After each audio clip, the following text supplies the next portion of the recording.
My husband and I were winding down on a Thursday night, just after putting our 3-year-old daughter to bed.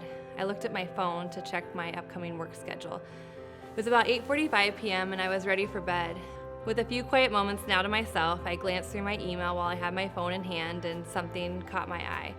The subject line read, "Emergency housing needed tonight." It was an email from Traffic Free, an organization which works to combat human trafficking in Chicago. Here's what the email said. Our partners at Heartland Alliance have an adult female foreign-born survivor of labor trafficking in desperate need of housing tonight. They are working on her status, but her current undocumented status is preventing us from getting her traditional shelter services. Her status may take another 4 to 6 months. She is in desperate need of housing tonight. She does not speak English. If anyone has a place for her to stay, please contact us. So I immediately began to think of how desperate and alone and scared this woman must be. I started to wonder, where is she staying right now? Where will she go? We need to help her.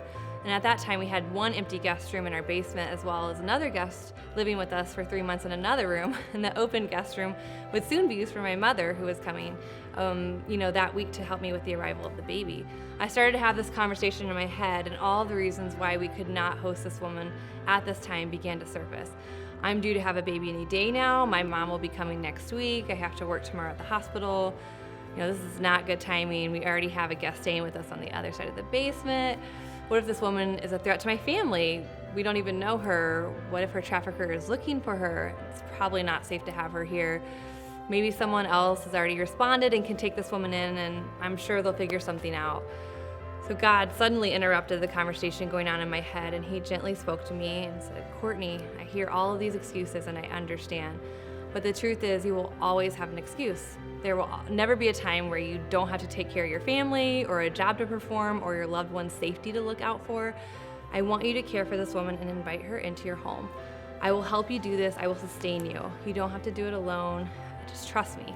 I told my husband, even though I'm about to deliver any day now, our one guest room is open and we could at least offer it as a place to stay for the week.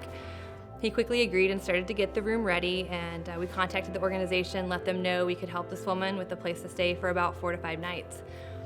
So Maya showed up at our house the very next day, and this was now the 4th place that she'd been in the last few months. She was very emotional and cried as her caseworker said goodbye when she dropped her off at our house. And I imagined how terribly scary and difficult it must be to step inside a stranger's home in a foreign land where you don't know the language and just be left there. I thought about how strong she must have to be, and I was not informed of all the details related to her trafficking situation from which she had been rescued, and I still don't know the facts to this day. However, I was so relieved when I realized that God was clearly going to use our daughter to be the perfect icebreaker in this situation, and eventually therapeutic in Sumaya's journey. I remember the first time I saw her meet our daughter Haverty. The unease, sadness, and fear were wiped away instantly when she smiled at this little girl who came up and introduced herself. Her face brightened again when she met me and noticed I was expecting a baby soon. This woman clearly loved children, and I knew at that moment she felt safe. So there was nowhere for Sumaya to go after she stayed with us for the first 4 to 5 nights, and we had committed to, and we couldn't bear the thought of our new friend going to a homeless shelter to stay. So we made a way for her to move into the other guest space in the basement when my mom arrived. She became part of the family. She played with Haverty, she ate meals with us, and sometimes cooked for us or helped clean up after dinner. She even helped me get some decorations ready for the baby's room, and best of all, she joined our house church on Sunday, where she got her fill of kids and babies everywhere. We praise the Lord for the provision that came into Sumaya's life after staying with us for about 2 months. Due to the hard work of her case manager and the partnership of another organization, she was able to get her own studio apartment in Chicago, where her lease would be covered for 2 years. Our church, along with monetary support from College Church in Bourbonnais, were able to help purchase the items needed to make Sumaya's house a home. We still visit her weekly in her simple but welcoming apartment, and she often treats us to her amazing food.